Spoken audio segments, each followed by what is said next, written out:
পশ্চিমবঙ্গ রাজ্য সরকারের পক্ষ থেকে রাজ্যের সরকারি কর্মচারীদের জন্য আসতে চলেছে নতুন নতুন ধামাকা। কেন্দ্রীয় সরকারের কর্মচারীদের জন্য অধিক শতাংশের মহার্ঘ ভাতা বা ডিএ দেওয়া হলেও রাজ্য সরকারের পক্ষ থেকে এই ভাতার পরিমাণ অত্যন্তই নগণ্য। পশ্চিমবঙ্গ বাদে অন্যান্য রাজ্য সরকারের পক্ষ থেকে মহার্ঘ ভাতা বৃদ্ধি করা হলেও এই রাজ্যে কিন্তু এখনও পর্যন্ত অত্যন্ত কম হারে মহার্ঘ ভাতা পেয়ে থাকেন এ রাজ্যের সরকারি কর্মচারীরা। এই কারণে ইতিমধ্যেই একাধিক আন্দোলন এবং বিবাদ মিছিল হয়েছে পশ্চিমবঙ্গ রাজ্যে। দীর্ঘদিন ধরেই আন্দোলন, বিক্ষোভ, অনশন চালিয়েই যাচ্ছেন শিক্ষক, শিক্ষিকা এবং সরকারি কর্মচারীদের একাংশ। তবে এবার অবশেষে রাজ্য সরকারের পক্ষ থেকে নতুন বাজেটে রাজ্যের লক্ষ লক্ষ সরকারি কর্মচারীদের জন্য দুর্দান্ত সুখবর আসতে চলেছে। তাহলে সরকারি কর্মচারীদের ডিএ বৃদ্ধি পাচ্ছে কবে? সম্পূর্ণ বিষয়টি ডিটেলসে আলোচনা করব। তার আগে চ্যানেলে নতুন হলে চ্যানেলটিকে সাবস্ক্রাইব করুন এবং বেল আইকনটি বাজিয়ে অল নোটিফিকেশন অন করে দিন এই ধরনের গুরুত্বপূর্ণ লেটেস্ট আপডেটগুলি ঠিক সময় মতো পেতে। একদম পশ্চিমবঙ্গ রাজ্যের সরকারি সূত্রে খবর অনুযায়ী 2024 সালের ডিসেম্বর মাসের 25 তারিখের পর থেকেই রাজ্য সরকারের কর্মচারীদের ডিএ বৃদ্ধির গুঞ্জন শোনা যাচ্ছিল। যদিও এই বিষয়ে কোনো রকম অফিসিয়াল নোটিশ এখনও পর্যন্ত মুখ্যমন্ত্রী মমতা বন্দ্যোপাধ্যায়ের সরকারের তরফ থেকে কিন্তু ঘোষণা করা হয়নি। এই মুহূর্তে মাত্র 14% হারে মহার্ঘ ভাতা পেয়ে থাকেন এই রাজ্যের সরকারি কর্মচারীরা, যেখানে কেন্দ্রীয় সরকারি কর্মচারীরা 53% হারে মহার্ঘ ভাতা পেয়ে থাকেন।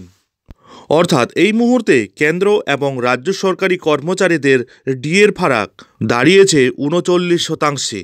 আর এই 39% ডিএ আদায়ের লক্ষ্যেই পশ্চিমবঙ্গের লক্ষ লক্ষ সরকারি কর্মচারীরা একত্রিতভাবে দীর্ঘদিন ধরেই আন্দোলন চালিয়ে আসছেন।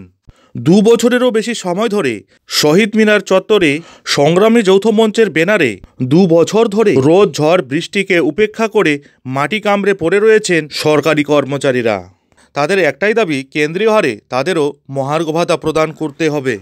পশ্চিমবঙ্গের রাজ্য সরকারি কর্মচারীদের এই পথের আন্দোলনের সাথে সাথে চলছে আইনি লড়াইও। বর্তমানে এই মামলাটি কলকাতা হাইকোর্ট হয়ে দেশের সর্বোচ্চ আদালত সুপ্রিম কোর্টের প্রধান বিচারপতির এজলাসে চলছে। তবে সুপ্রিম কোর্টেও এই মামলাটির শুনানি একাধিকবার পিছিয়েছে। এ যাবৎ এই মামলাটি মোট 14 বার পিছিয়েছে, যার ফলে মারাত্মকভাবে হতাশা এবং চরম ক্ষোভে ফুঁসছেন রাজ্যের লক্ষ লক্ষ সরকারি কর্মচারীরা। আর এরই মধ্যে মমতা সরকারের তৃতীয় পূর্ণাঙ্গ বাজেট পেশ হতে চলেছে, তাই অনেকের মধ্যেই জল্পনা শুরু হয়ে গিয়েছে। তাহলে কি এই মূল্য বৃদ্ধির বাজারেও স্বল্প পরিমাণ মহার্ঘ ভাতা জারি থাকবে রাজ্যের সরকারি কর্মচারীদের জন্য?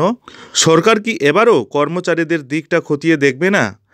না, এবার এরকম আর ঘটবে না। পশ্চিমবঙ্গ রাজ্য সরকারের খবর অনুযায়ী রাজ্যের লক্ষ লক্ষ সরকারি কর্মচারী এবং পেনশনারদের জন্য বৃদ্ধি পেতে চলেছে মহার্ঘ ভাতা। সূত্রের খবর অনুযায়ী এই বছরেই আরও 6% মহার্ঘ ভাতা বৃদ্ধির সম্ভাবনা রয়েছে। প্রসঙ্গত 2025 সালে পুনরায় রাজ্য সরকারের কর্মচারীদের মহার্ঘ ভাতা বাড়তে চলেছে কিনা সে বিষয়ে কিন্তু মুখ্যমন্ত্রী মমতা বন্দ্যোপাধ্যায়ের পক্ষ থেকে কোনো রকম পূর্বাভাস পাওয়া যায়নি। বর্তমানে প্রতি মাসে 60,000 টাকা মূল বেতন প্রাপ্ত রাজ্য সরকারি কর্মচারীরা সব ধরনের ভাতা মিলিয়ে মাসিক মোট 73,200 টাকা করে বেতন পেয়ে থাকেন। নতুন বছরে এই বেতনের পরিমাণে পরিবর্তন আসছে কিনা তা স্পষ্ট হবে ফেব্রুয়ারি মাসের 12 তারিখের পর।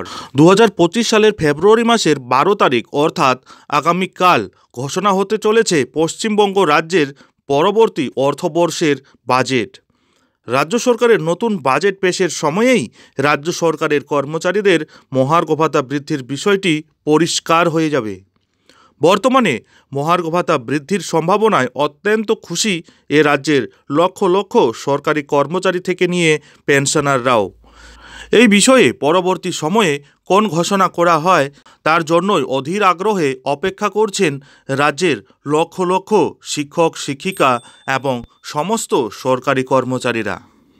আগামীকালই বোঝা যাবে রাজ্য সরকারি কর্মচারীদের জন্য মমতা সরকার নতুন কিছু আর কি ঘোষণা করতে চলেছেন। আদৌ কি মহার্ঘ ভাতা বাড়াবে রাজ্য সরকারি কর্মচারীদের জন্য? আদৌ কি বেতন বাড়ানোর কোনো ঘোষণা করবেন মুখ্যমন্ত্রী মমতা বন্দ্যোপাধ্যায়? নজর থাকবে সেদিকে। যাই হোক, এখন এখানেই শেষ করছি। এই ধরনের পরবর্তী লেটেস্ট আপডেটগুলি ঠিক সময় মতো পেতে অবশ্যই চ্যানেলে চোখ রাখুন।